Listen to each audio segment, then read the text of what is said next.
Hey there, guys, and welcome to the Travis and Damian Podcast. I almost said two players. Episode 1. This is pretty much the same podcast that we were doing before for the past, 3 years, two players. Yeah. We're going to be talking about news, recent activities, which is games, movies, shows, whatever we've been watching or playing. And then in this podcast, we're going to talk about the most anticipated games, a couple of them, not all of them, that we have on our list here. Well, we're going to talk about all of them we have here, but, there's more we have on the back of our heads. And then we're going to talk about Into the Spider-Verse spoiler discussion at the end. So let's jump into the first piece of news, and that is celebrities suing Epic Games over dance moves. So yeah, dude. This topic is really interesting because obviously Fortnite took these moves, put them in the game, and they're using those moves to make money off of them without getting any consent from the original people that created those dance moves, right? Yeah. I don't know. I'm like two ways about it because I know other games that also do this. TF2 is one. They literally took the Carlton from Fresh Prince, and the Scout uses that move, and it's like the same thing, like by the emote. But since no one really cares about TF2 anymore, that no one he didn't care enough to sue. So I guess once it's making a bunch of money, then he's like, wait, I could sue them and make money. So I don't know. It kind of feels like they don't really care too much about their thing being used. They care more about is making a ton of money and they just want some. Mm-hmm. And I think Epic should have just been like, hey, we're going to use this. You could have like some money for using it, and it could have avoided this whole lawsuit thing.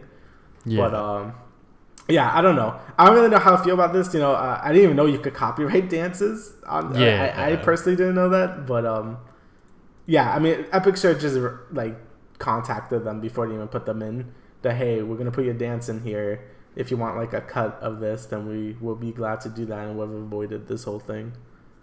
Yeah, definitely. That's thinking ahead, but obviously they weren't because they did not expect Fortnite to blow up as big as it is. Yeah. But yeah, it's definitely a huge money grab thing from these celebrities. It's like, wait, that's my move, and I've never seen $1 from Fortnite.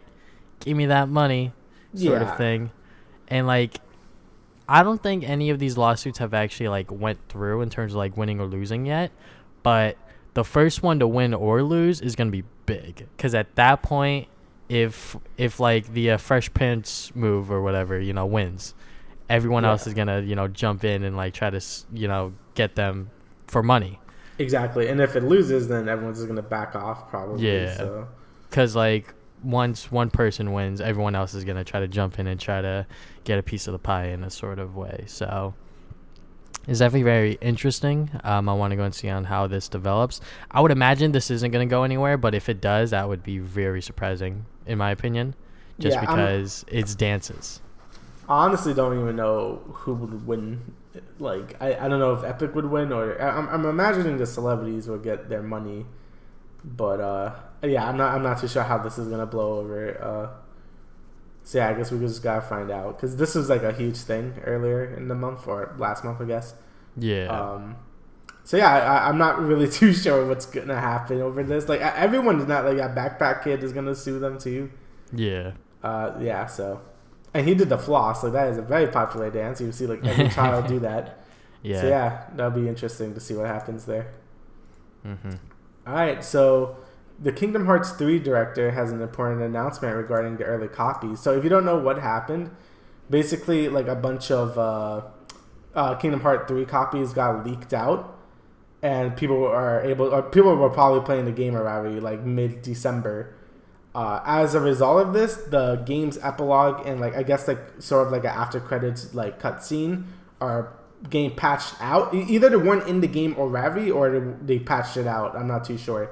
So basically, this just prevents those leakers from just viewing the ending of the game and that secret movie they're calling it, which is probably a teaser to what's next for Kingdom Hearts. That's what I'm imagining.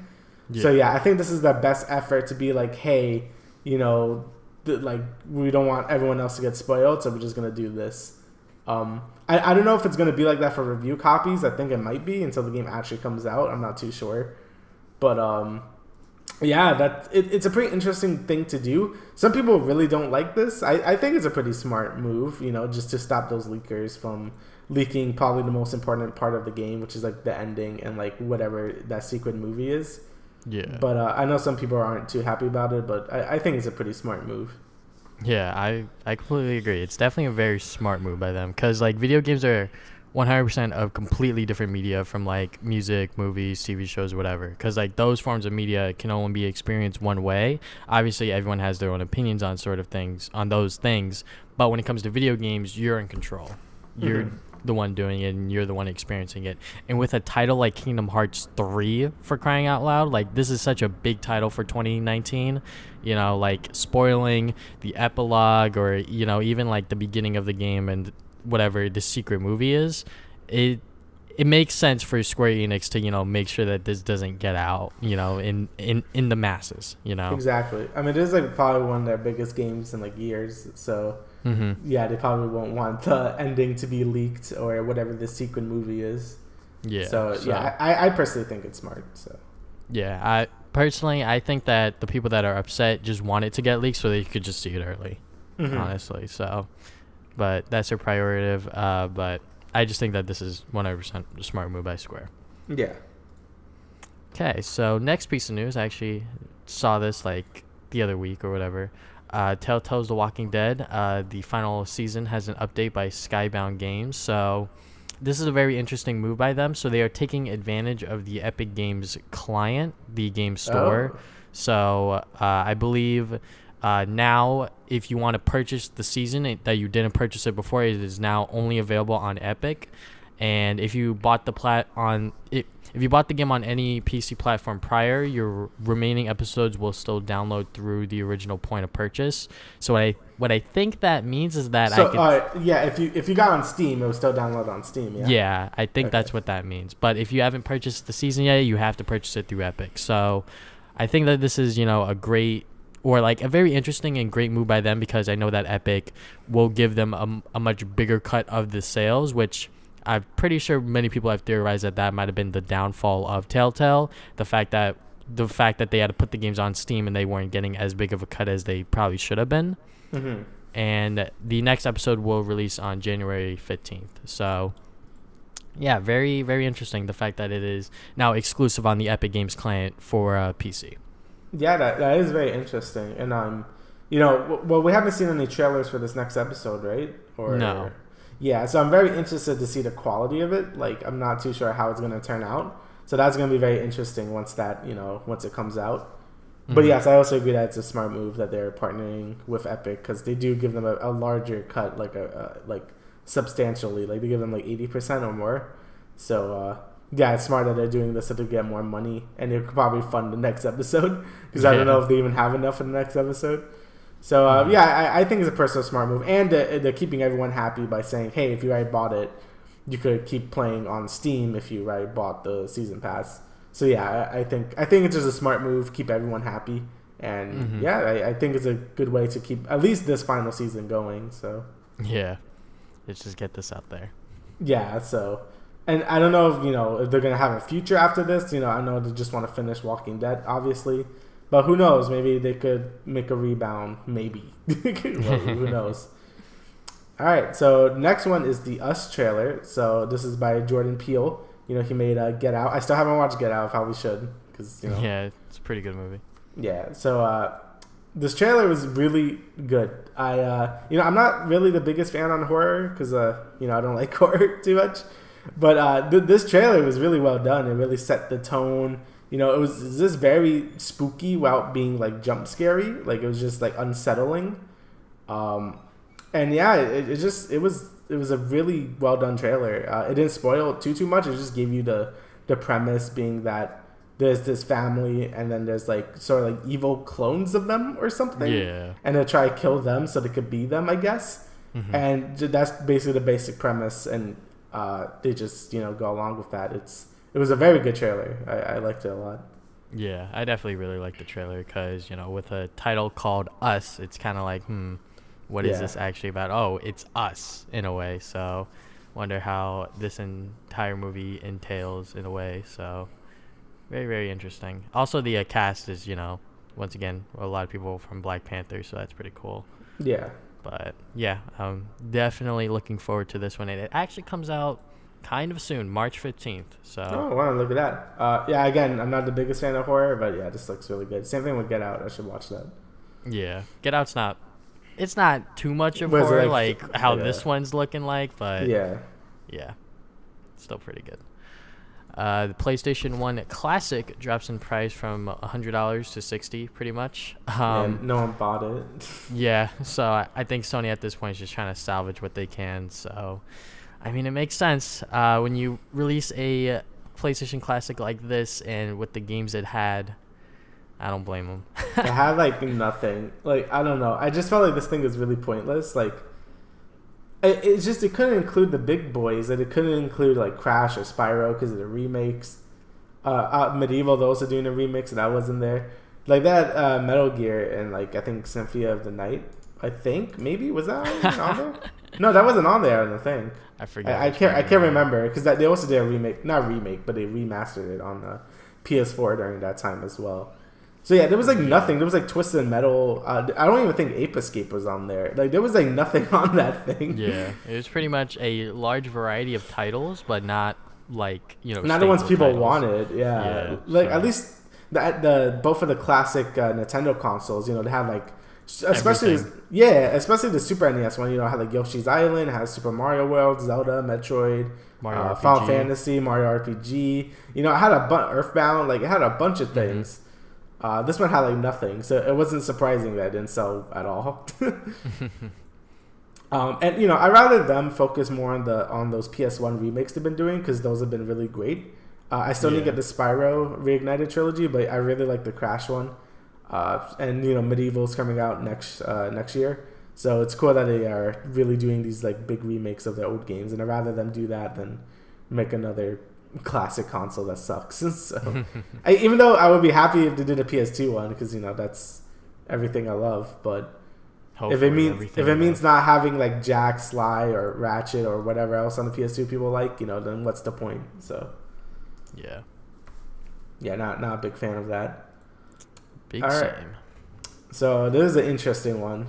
The Sonic Team boss is interested in making a Sonic Adventure remake.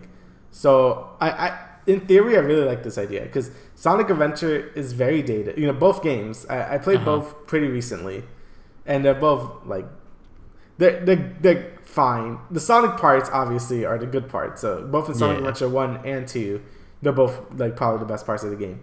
But I feel like Sonic Adventure 1 is still obviously the more like the one that really needs it because it's just it's a really old game. It was early 3D.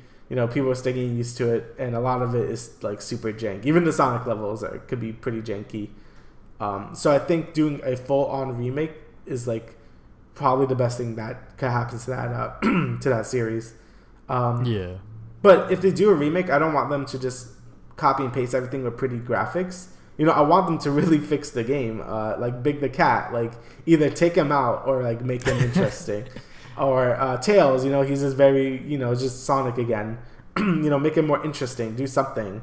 The Knuckles levels in those games were fine, just because you could find 3 emeralds at the same time. I don't know. Maybe make Amy faster because he's like super slow. Gamma's levels are pretty short. Maybe make them a little more interesting and not as boring. I don't know. I feel like there's a lot they could do, and if they want to do a remake, they should really like fix the game and not just make it look prettier because I don't think the game is good enough to just do like an Insane or Spyro sort of remake where they just make it look pretty. Like they have to really fix that game. Yeah, I definitely agree because they've already made the game look pretty for like the PS3 and Xbox or whatever. Yeah. So it kind of a remake like I actually like go back in, redo certain things. Sonic was fine. Tails once again, it was kind of just like race to the finish sort of thing. Yeah. Knuckles levels, they were, like you said, fine as well. They 100% got worse in SA2. Yes, it did. And then Amy, Big the Cat, and E102, either change them up or take them out, one or the other. Yeah, I feel like if they're gonna do anything, just focus on like 3 characters, like maybe like Tails, Sonic, Knuckles, or something. I don't know. Find a way to make it work because I feel like they just have too many characters and too many play styles. Yeah. And that was the problem with Sonic for a while was, this game, Sonic Adventure 2, Sonic 06, to try to focus on too many playstyles and not really refine one. Like, they have Sonic refined, but everyone else was just like, why would I want to play as this person? Mm-hmm. So I feel like they should really fix that if they want to do a remake. Yeah. Because I would love to see... Oh, yeah. Yeah. It's either like they keep like the 6 characters they got going on here, or like they take some of them out. Yeah. Because, Amy's weren't too special, just basic, like, platform levels, and E102 Gamma's levels were just very boring. Like, you just shoot things and that's it, and they were done in, like, a second. Mm-hmm. And Big, obviously Big sucks. But, I would really like a remake, because I love the adventure-style gameplay for Sonic. Just make it better, and I'll be down with that. Yeah. I hope he's actually talking about, like remaking the game, not just like, hey, nice graphics. Yeah, like if they just make the game with like, Sonic Generation graphics, then it won't be good enough, because it's like, no, I need the game to be good or like better, Yeah. Okay, so we got a date for Stranger Things 3. I believe it's July 4th. The trailer or a date announcement trailer or whatever was definitely very interesting, because it dropped on New Year's Eve into the New Year. So I didn't even see that. Like, I was on Reddit. I did not see that. I guess because it was New Year's, so I didn't get to really see it.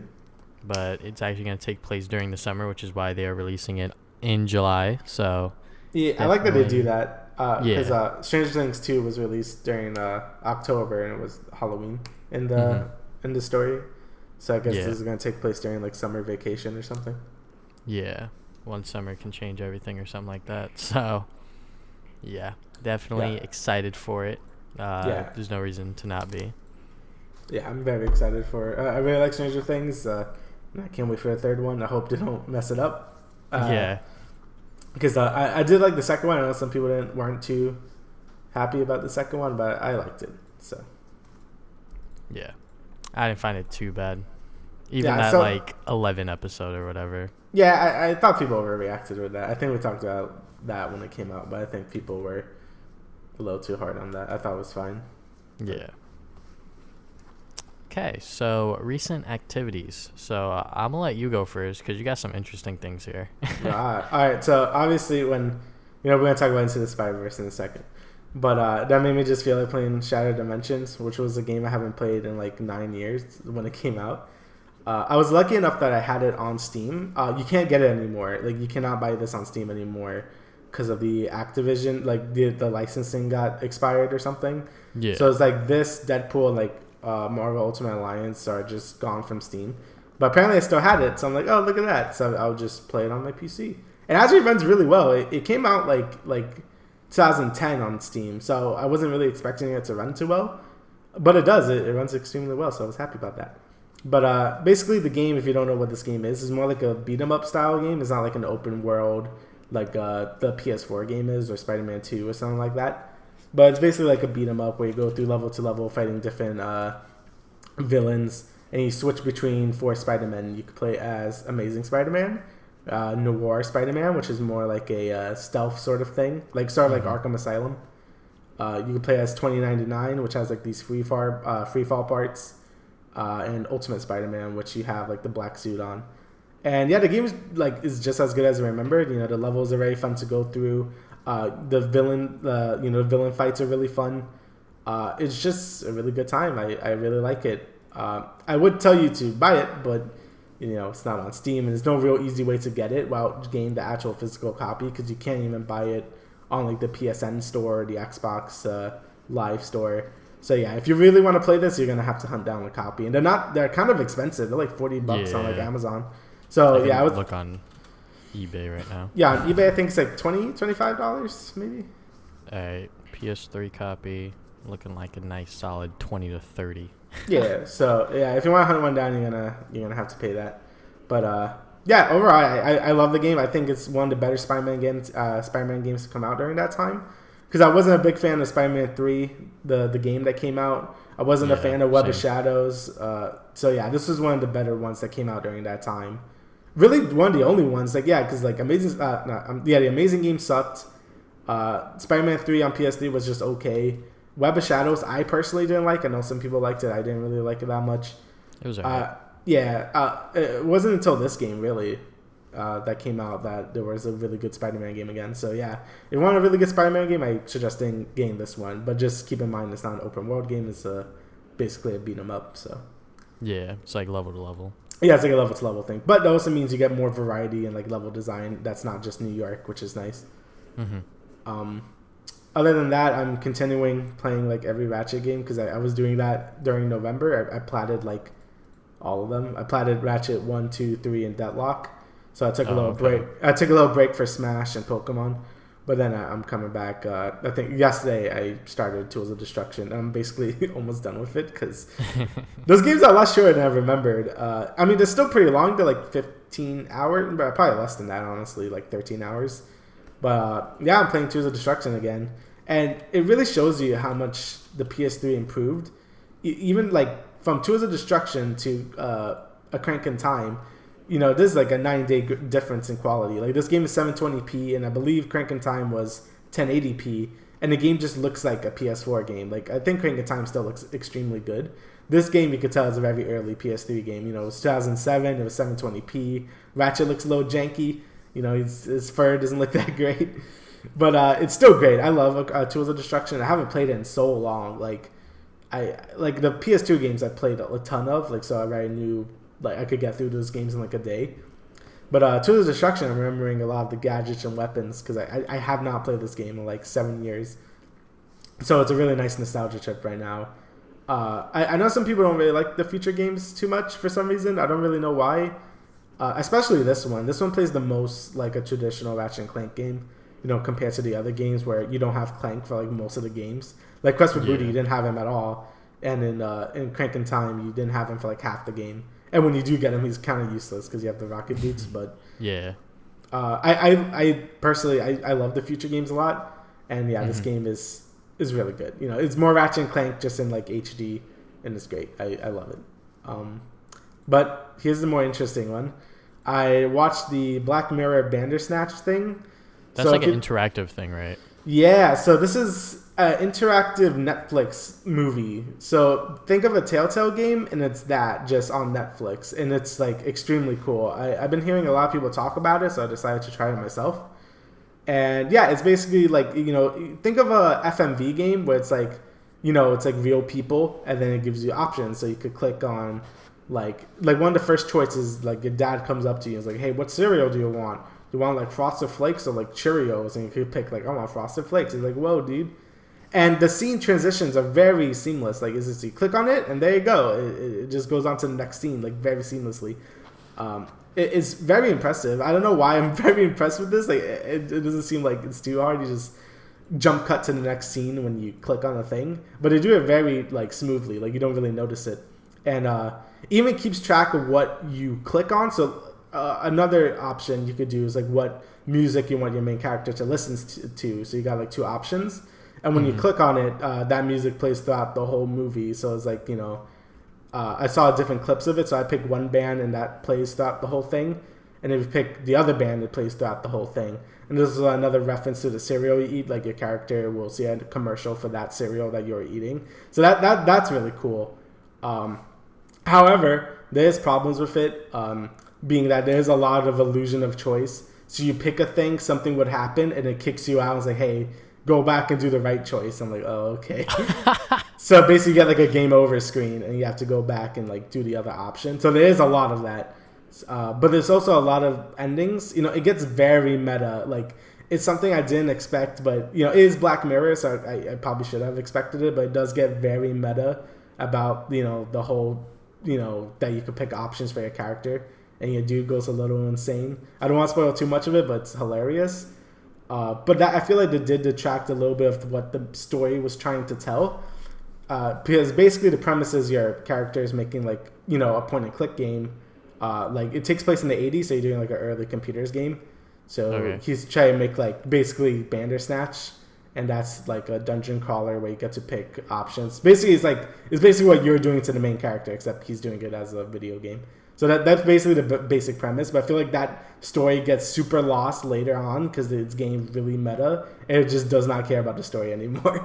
So I'm like, okay. I mean, like, I was trying to follow along with the story, but then it just goes into like, whoa, dude, you're ruining this guy's life because you're picking options for him and stuff like that. It was really funny, but it's also like, I felt like the story just got lost.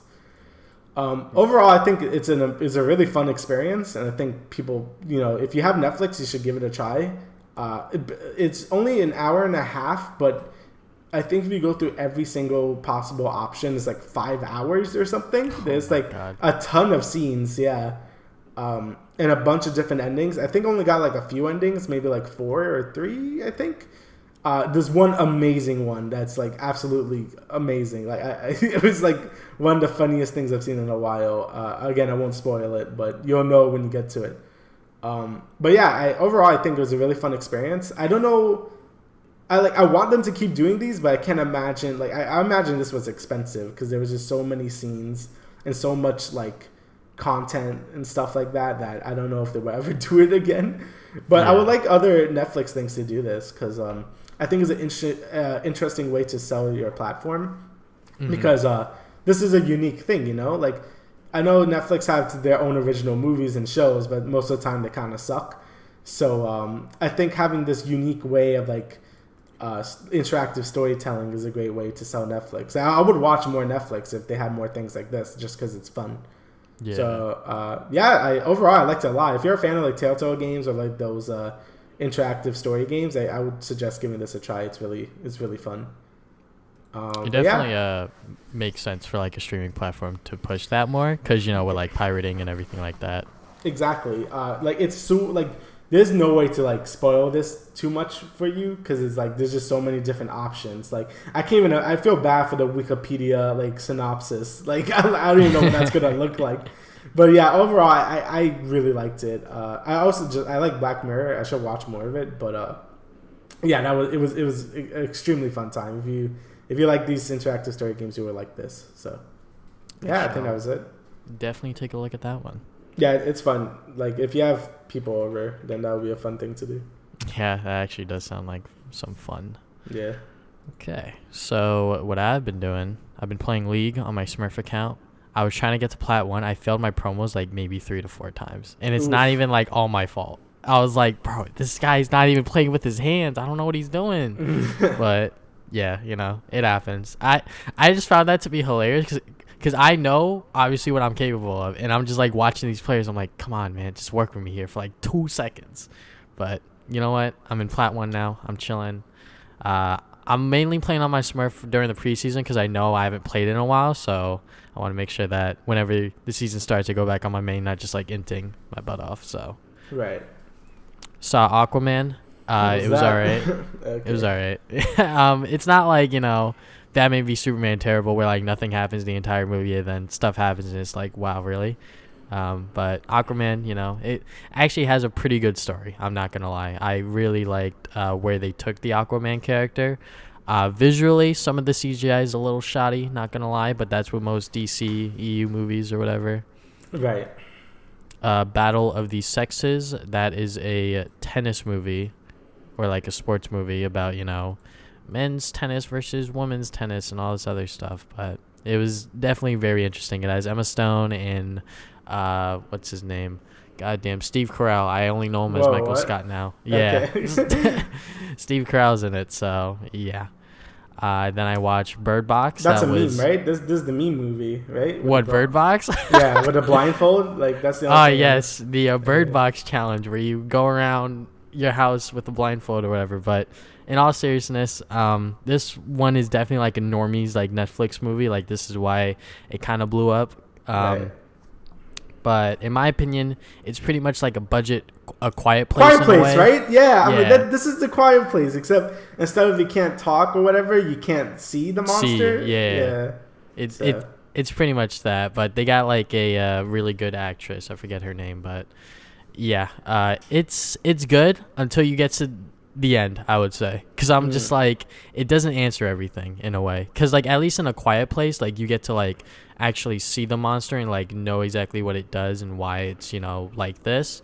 in this movie, it's kind of just like you can't look at it. It'll make you insane, or it'll make you want to see the light or whatever.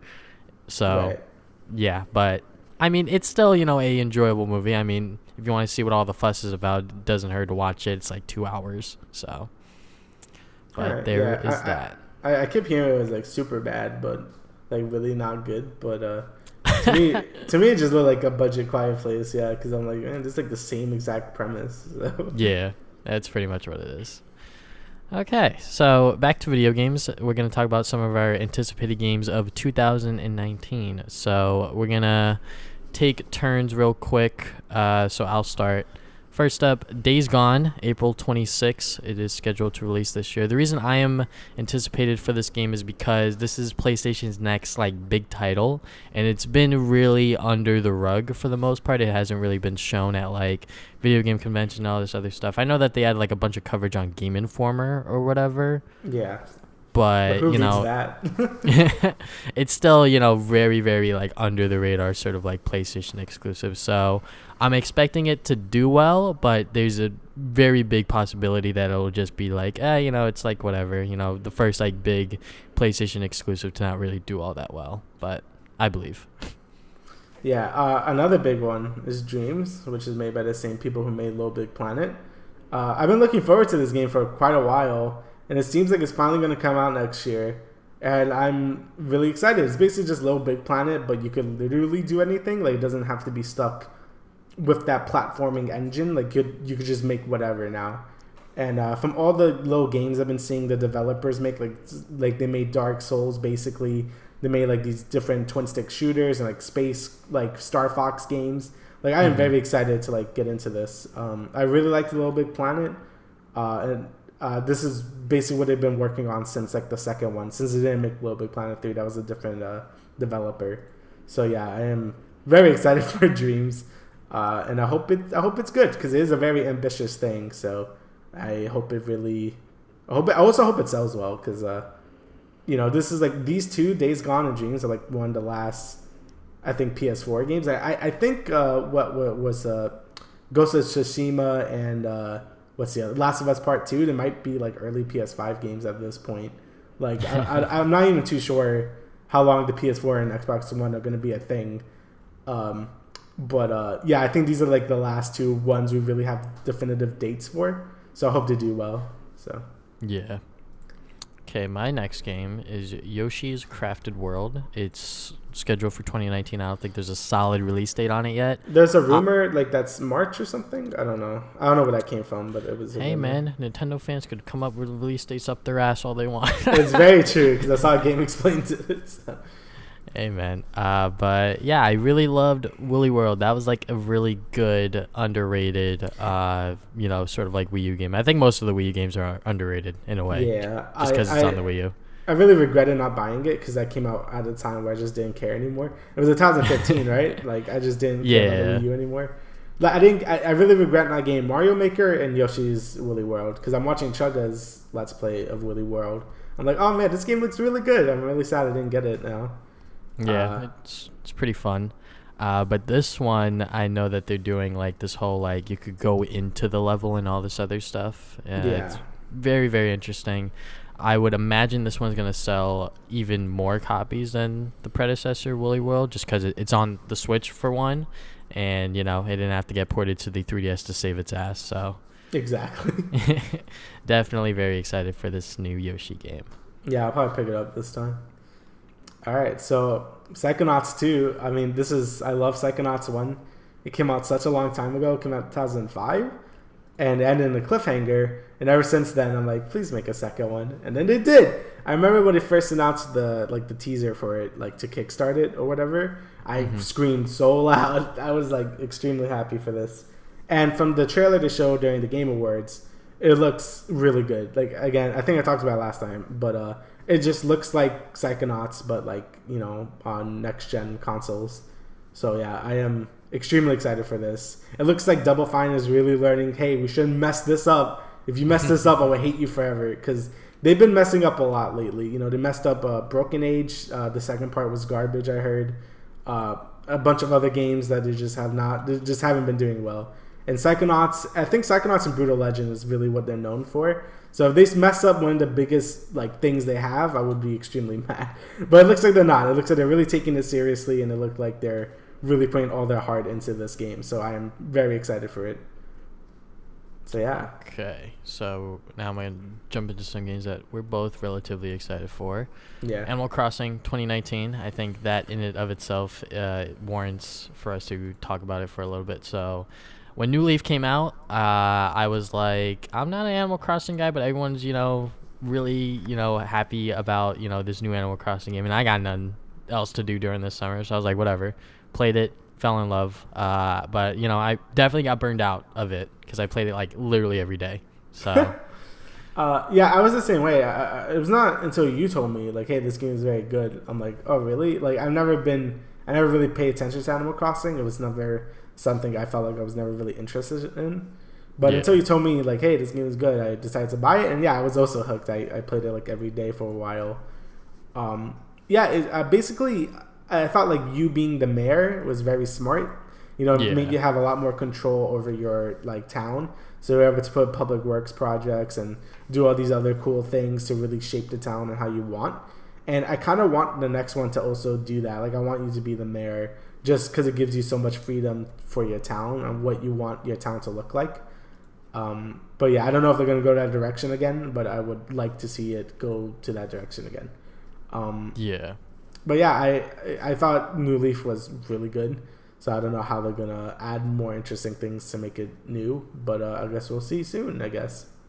Also, the fact that it's on the Switch, home console, quote unquote, but also, a portable console. So. It's perfect. It's literally the perfect Animal Crossing console.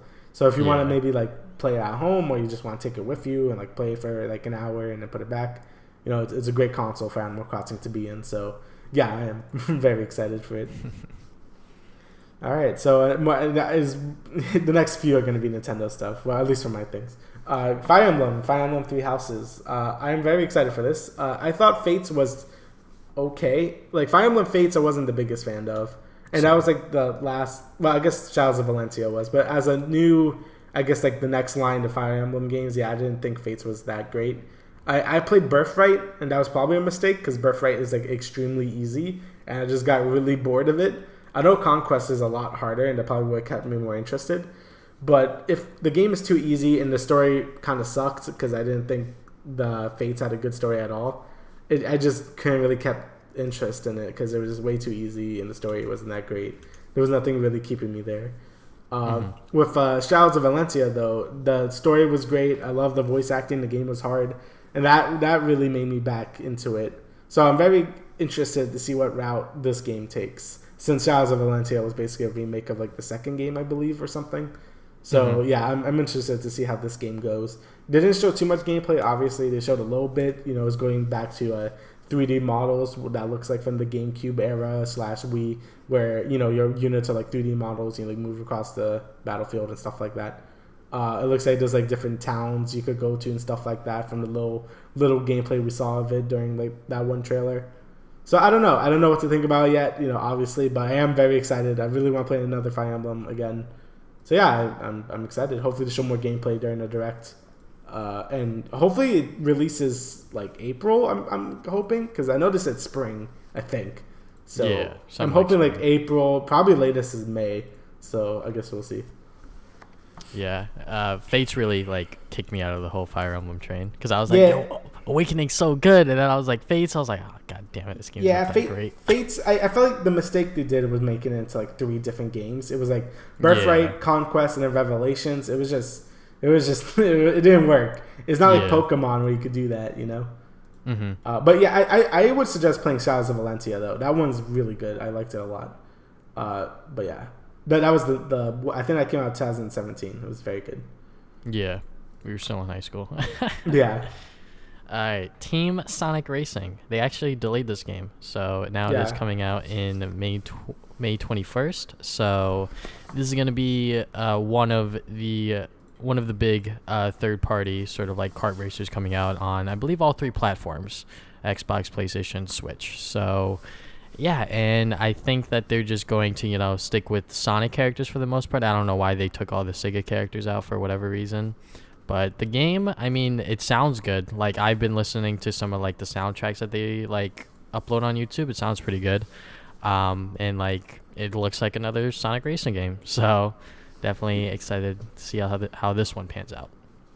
Yeah, the only thing I'm not a fan of is the whole team part. Because, I don't know, I feel like when I play a kart racer, it's like an all-out thing. Like, you're every man for himself, dude.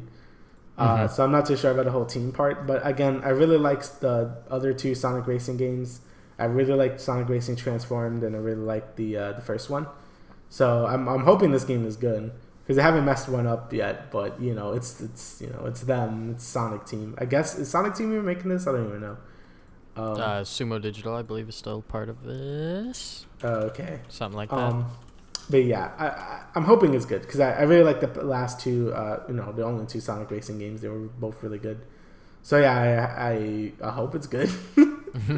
Again, I can't really trust Sega, but we'll see. Hey man, they delayed it, so that's true. I mean, they delayed it, so you can only delay things if you kind of care about it. So yeah, I'm hoping it's good. It'll probably be a good time anyway. I'll probably pick it up once it probably is on sale, or if it's good enough. So all right, so the next game I have is Luigi's Mansion 3.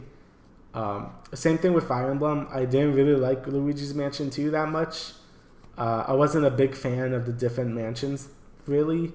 Like, it's felt too level by level, and I felt like that's, like, sort of defeating the purpose of what Luigi's Mansion is about. It's supposed to be more like a Metroidvania-y type thing, where you go throughout the mansion, and you find different ways. You get different abilities to go further into the mansion and things like that. I feel like Luigi's Mansion 2 kind of took that out, and it was more like a level-by-level thing, and I wasn't a fan of it. It looks like for this one, now granted we only saw like one really tiny trailer, but it looked like there was like a really, really tall mansion, like when it was zooming out. So I'm hoping it's going back to that one mansion thing, because I think that just works better for what this game is trying to be. So yeah, I'm pretty excited for that, if that is true, because I do like the more Metroidvania type feeling of the first game than the second game. So yeah, but I also hope they keep some of the improvements of the second one, like the strobe light or whatever it's called, where you can like flash it and then like quickly get the ghost and stuff. I felt like the combat was way better in the second one, obviously. But I guess we'll find out if that's true or not.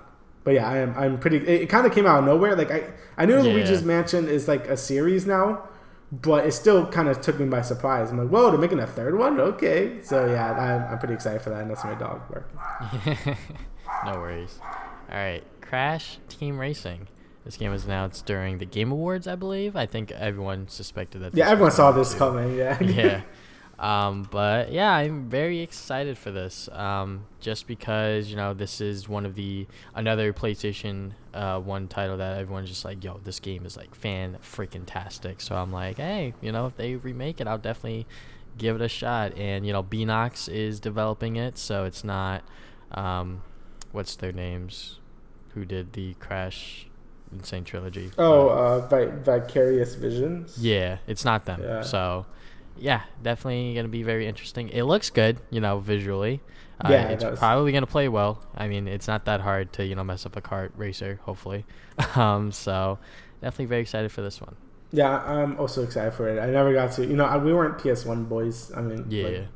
But, I heard a lot of good things about it. This, Diddy Kong Racing, are like the two I always hear a lot of people talk about. I played Diddy Kong Racing a little bit, but I never really got to play Crash Team Racing. So, yeah, I'm very excited for it. It's also going to be only $40, so that's good. Yeah, there you go. If anything, I don't even know what console I'll get. Probably like PlayStation again, maybe. I don't know. Maybe Switch. Who knows? Yeah, because I know is multi-plat on the first day it's coming out, right? Like, I'm not too sure. Yeah, it's starting off multi-plat June 21st, I believe. Yeah. Yeah. All right, so we didn't talk about the Spider-Man DLC yet. You wanna? Oh yeah, we probably should do that. Okay, so before we get into the Spider-Verse, the Spider-Man DLC, and I guess our like overall thoughts on like the Spider-Man PS4 game now that it's all out. Mm-hmm. The last piece of DLC was actually like it kind of saved it all because I think the second part was like a little weak. Like kind of out of place in some regards, but now that I see it all, it kind of makes sense. Yeah, I mean, I like the first DLC. I thought the first DLC was pretty good. The second one was pretty weak, and I thought the third one was really good because it's obviously setting up for the second game. So Yeah. Overall, like the whole thing. Well, I guess we should probably just talk about it by itself first. Basically, so Silver Sable is not happy that Hammerhead is using her technology to like basically take over the city. So she's mad and she's coming back to like take that stuff back.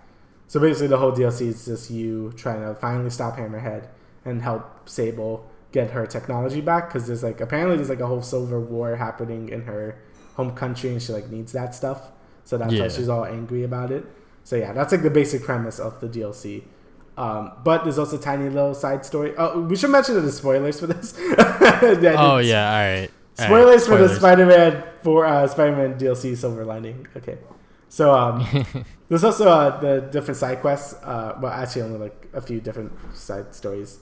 There's the one with what's her face, Yuri, where she's basically like becoming the Punisher, where where she's basically just like has a bunch of built up anger over the Magia and just Hammerhead in general, where she's now like being a rogue agent and like killing people because for justice and things like that. So yeah, I think that's pretty interesting. I'm pretty sure she's gonna be like a major thing in the second game as either a villain or what. So that's gonna be a fun time.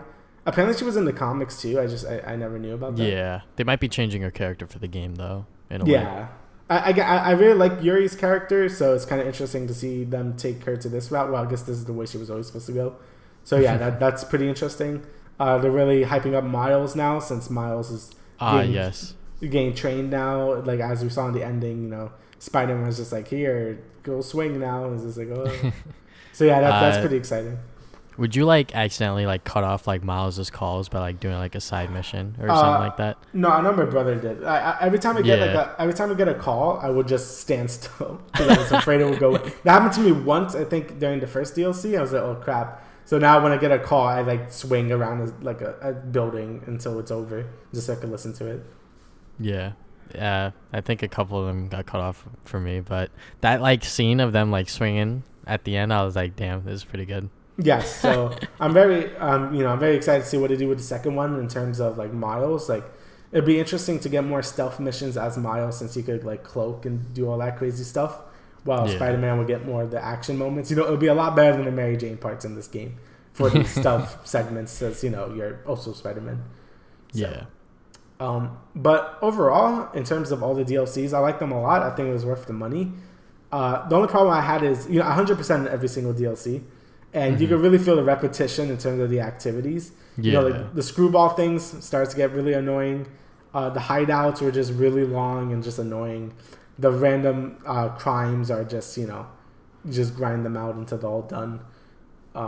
There's only like one special collectible in each one, whereas like for Black Cat was like doing the I forgot. You're like getting stuff for her or something. You get more lore. Oh, it was for her dad, right? You were finding things, and then she would tell you like, "Oh, I'm his dad," and whatever. And then with this DLC, it was the Yuri stuff, which is very important. But besides those, like one special thing, usually is like the same copy and pasted activity over and over, and it did get a little draining. Like especially this DLC, I was just like, I'm really over hideouts and like Screwball. That's why I was so happy we finally caught Screwball. Screw her, dude. I never want to see her again. Yeah. I'm pretty sure they were like, all right, well, after the second DLC, we see that no one likes Screwball, so we're just going to end her chapter here. Thank God. Screw her, dude. But yeah, overall, I love this game. It was our game of the year for a reason. I think it's really fun. It's probably the best Spider-Man game I've ever played. Yeah, definitely. And the DLC really adds like cool lore and stuff like that, and more hype for the next game. And it was very cool to have the DLC in a very nice like schedule. It was every month after the game came out, so October, November, December, done. But I think that's how all DLC should be. It should be a very like basically not like it shouldn't be like almost done to the point where it could have been in the main game, but it should be to the point where it's like we could release these in a nice fashion. Easy way. Yeah, like a nice way to keep you happy.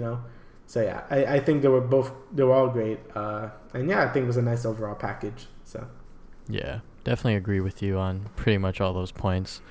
I'm just interested to go and see what they're going to do for the next game, because I'm pretty sure the symbiote's going to be involved. So yes, yeah.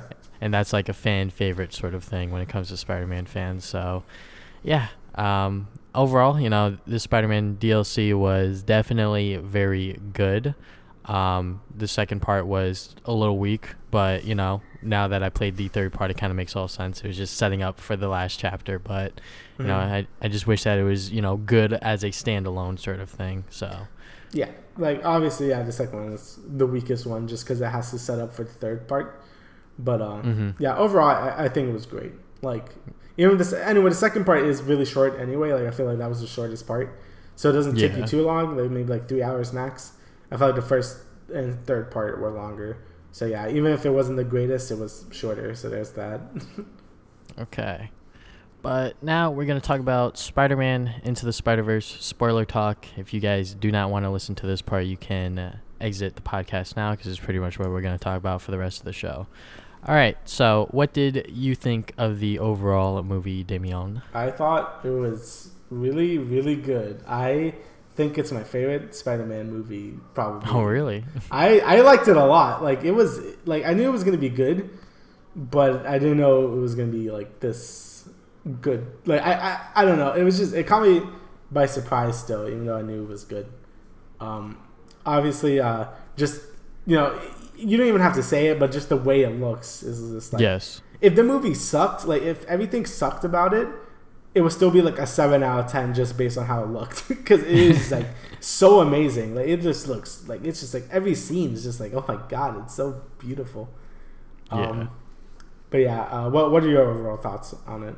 Hey man, it's a fantastic movie. Top 3 Spider-Man movies, definitely. Maybe number 3, maybe number 2. I still love Homecoming.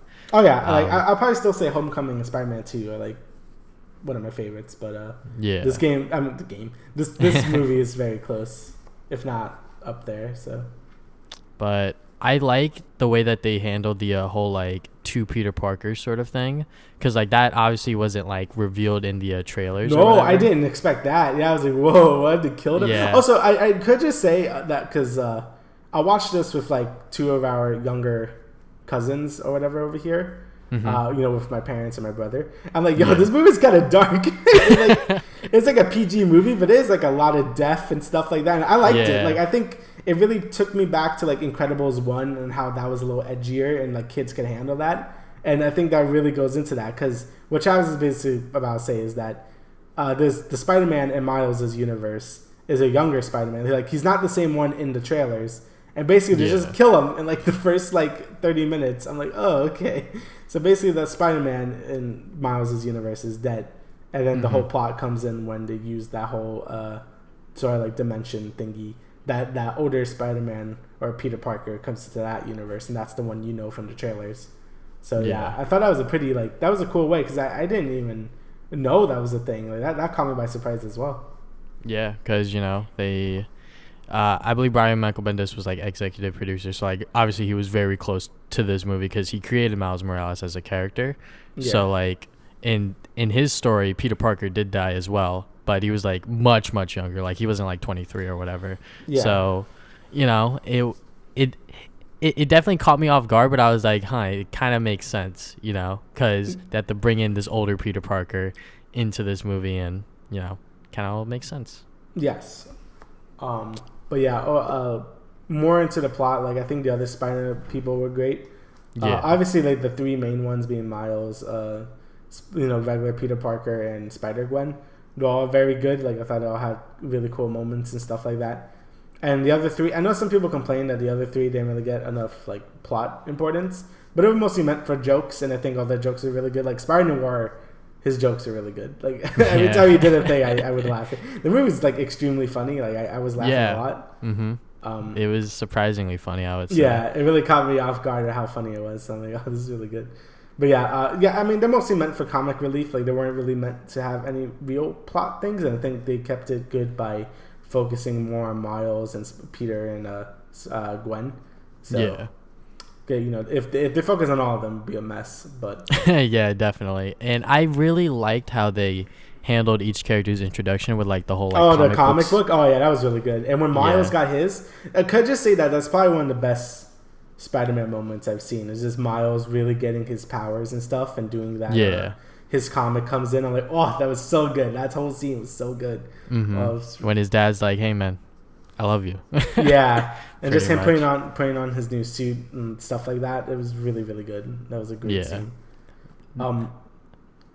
That just like whole sequence of them, then just like talking, and like obviously he can't talk because Peter was just like, "Hey, bro, you gotta stay here," but he was just like, you know what, it's my goddamn time to shine. So yeah, I know that a lot of people's complaints with the movie are like really, really nitpicks. So like some people were like, it's kind of weird how like Miles just like suddenly became Spider-Man. I'm like, what do you mean, bro? Like he had like this whole like arc of him like failing like multiple times as Spider-Man in a way, and now it's kind of like his time to shine after his dad gave him that talk. Yeah, and there was a clever point in the movie where when he goes to save them, and he was like swinging away to that button to put the thingy in, and Peter is like, "Yo, where did he learn that?" And Gwen is like, "I don't know, I didn't taught him that." And people were saying he learned that from the old Spider-Man when he was like watching it. I'm like, oh, that was a clever way to do that. But he did clearly show his growth throughout the whole movie. Like he doesn't really do a whole lot until the end, but that's just because he just got his powers like 2 days ago. So it's like, what did you expect? Like, like he's gonna be like a little bad until like, they all teach him his things and stuff like that. But also, overall, it was great. Yeah, I also really like the way they handled the Uncle Aaron relationship. Yeah. That was again, I didn't know too much. Oh, I know that his uncle was Prowler when I was getting into this. Like I already knew that. Oh, to be honest, I forgot that was a plot point. And then when it freaking like when he took the mask off, I was like, oh shit, I forgot. yeah, I already knew that he was the uncle. But it was still like the way they handled it was like, I'm like, oh my god, this is very sad. Yeah. Like I know that's like the uncle always has to die apparently, but it was still like it's pretty heartfelt. Also, I gotta say that all the action scenes were amazing. Like every time he was running away from the Prowler or like any action scene was just extremely well done. Like it was very clear what was happening the whole time. I was afraid if there was a fight scene, it was gonna be very hard to follow. But I felt like every fight scene was just super good. Like I couldn't know what's happening, and it was great. Loved it. Yeah. Again, visually, I just gotta say it's really good. Very good. It's very good visually. It's really, really good. I really liked how they implemented like the soundtrack. Yeah, that's like, like "What's Up, Danger" and all of the other songs that they used throughout the movie. I really liked how they used it. Again, some people complained about that, but that's just because they aren't into that kind of music, like hip hop, rap sort of thing. I think it fit though for this. Yeah, like, to be honest, like it really fit, Miles Morales as a character, and the fact that they released the song "Sunflower," months before the movie came out, it kind of made sense for the movie because you see Miles, use that song multiple times throughout the movie, and kind of once again it all pieces together. So. Yeah, I think that they really did a good job introducing Miles to like the general public. Because I know they've been trying to push Miles for a while, but I think with the PS4 game and now this, I think he's finally on his way for like being big, like being like a big public thing. I know some people still like, oh, why did you just made a black Spider-Man, even though he was a thing for a while. I'm happy that they're finally getting him into the big screen and stuff like that. So yeah. This movie definitely helped introduce Miles Morales, along with, I would say Spider-Gwen to a certain extent. To Spider-Gwen also. Yeah, to like the mass audiences that, normally they just go to the, theaters just to watch Marvel movies and don't do much else, because I was really surprised on Twitter when I was looking, just through my feed and saw as to like how many people didn't know who Miles Morales is. Like my coworker that I drive home all of the time. Yeah. When I played the song "Sunflower" on Spotify, like a video of the Spider-Man Into the Spider-Verse movie comes up. Like it's just like a clip or whatever. And he's like, "You see that movie?" I was like, "Yeah, it's pretty good. It's about like a black Spider-Man and all this other stuff." And obviously he didn't know that because he's very old. But I just like that they actually successfully introduced this character into the mainstream along with Spider-Gwen, which when my brother watched the movie for the first time, he was a little confused as to like how she came in there, and I was like, she got there like maybe weeks before the incident happened, just to like introduce her character. That point was a little weird because she apparently she was like there before and she basically went like undercover or something. Yeah. Mm-hmm. So that was her whole thing. That part wasn't explained too well because it's like there was another reactor explosion. She got out. I'm not too sure. I think in like the comics, I could be wrong here, but she could like travel through dimensions freely, which is what that teaser at the end was. Right, he was like, "Hey, Miles, you know." Yeah. Oh yeah. That so, too. Yeah. Definitely setting up a sequel there, which I would not mind a Spider-Gwen Miles Morales. Oh, they're already. I mean, I think that their plans for the sequel is doing like a whole female one, so it's gonna be like Gwen as the main one. Yeah, that too. So yeah, and obviously the end credit scene was with 2099. Some they were doing like the meme, the pointing meme, which was good. Yes, but the references in this movie are just fantastic. Basically, like if you know Spider-Man, there's just so much like fan service that's great. Like it's really good. Mm-hmm. But yeah, I guess like the whole setup for the sequel, for like a main sequel, would be like 2099, like recruiting different Spider-Men, because like he has like some weird dimension thing that he's able to freely travel throughout dimensions, I guess. So I guess that's gonna be a plot point later. Because I was wondering, like 2099 is a pretty important Spider-Man, and we don't see him, but there he is at the end. Yeah, I was like, oh shoot, he's gonna be in the sequel, which he probably will. And then it was like the meme, and I was like, oh, okay. it was pretty good, but yeah, it was just a meme. But we're doing this now, but yeah, you know, it's a really, really good movie. I honestly can't see any flaws with it without like really nitpicking, I would say. Me too. It's very hard to like find a thing I really don't like about this movie, because it's just it's really good. Like it's honestly like one of my favorite Spider-Man movie. Again, Homecoming is probably still up, maybe. I don't know. They're like tied now. I can't really pick. But it's a good time to be a Spider-Man fan, dude. Because it's like, for a while, he was kind of not in a good place. You know, with the Amazing series, it wasn't that great. His games weren't that great. So it wasn't until like Civil War where we first saw him again. I was like, yes, he's coming back. He's coming back home. Yeah. So yeah, that was really good. Yeah, and there's really nothing much we could say. Go watch it if you're still here. go watch that movie. Apparently, it isn't doing too well. So like, please watch it. Like it made its money back, I think, but it's not like doing that amazing, which is sad. It should be doing great. Oh, also before we end this, that Stan Lee cameo was extremely sad. Oh yeah. Oh my god. So we saw it the weekend of, and like when he showed up after Peter Parker died, people were just like, "Oh," I was like, "God damn it, people, don't make me go on this field trip right now, all right?" Because just the way he was talking, like anyone could be Spider-Man, I'm gonna miss him and things like that. I'm like, oh, dude, it's so like, well bro, talked. We miss you. Stop. Oh man, that was sad. But yeah, it was a good. I know that's not his final cameo. I think he's supposed to show up in Infinity War or Endgame, but that was really good. It was a good, like, the first post-death Stan Lee cameo. That was like way too perfect. It was like, oh. Yeah. Because that's pretty much what the Spider-Man character is. Yeah, I mean, like Spider-Man was very important. That was like his baby, so like that was a good scene right there. But yeah, is there anything else? No, that's it. Just go watch that movie because it's really good. All right, well, that is the end of the Travis and Damian Podcast, episode 1. Thank you guys for listening to us, whether you are listening to us on anchor.fm/Travis Damian Podcast or on YouTube. So we will see you guys 2 weeks from now with the next episode. Later.